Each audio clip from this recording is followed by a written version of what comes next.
Today we're looking at reading number 4 from the Resurrection of Jesus series. We're going to talk about the substitute. You will begin to see today that the possible alternatives to the resurrection of Jesus become more and more difficult to believe as we progress.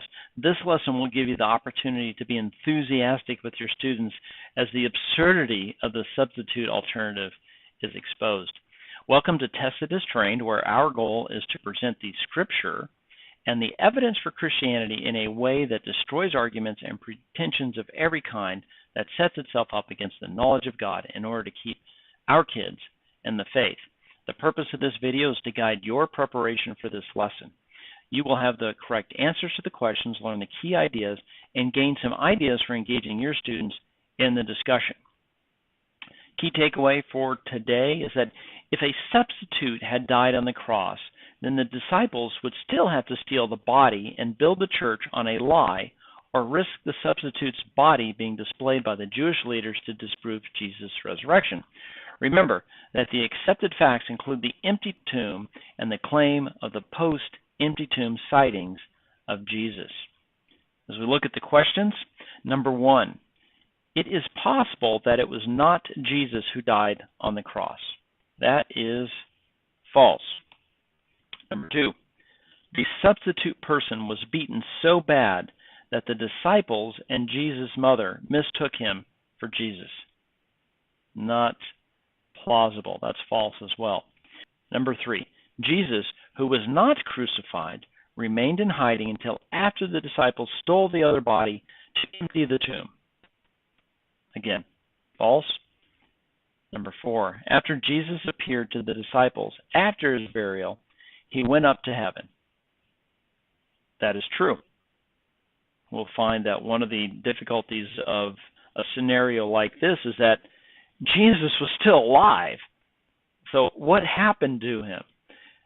And it's fun to walk through those different scenarios. And that's part of our possible exercises or potential exercises and examples. As I've said before, I like to have the students put on an ad hoc play, or at least get into the roles of the different players in the scenario. That way we have the ability to illustrate the events that would have taken place if the scenario were correct.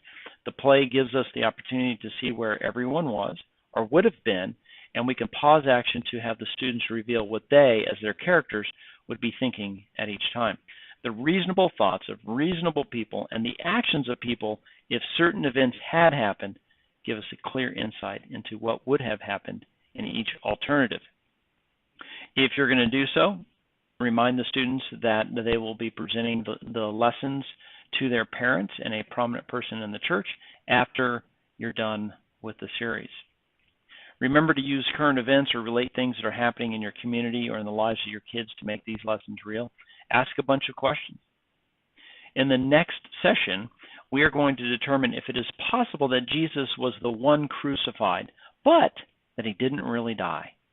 This series is my favorite, and this lesson is my favorite within the series since it is so fun to act out.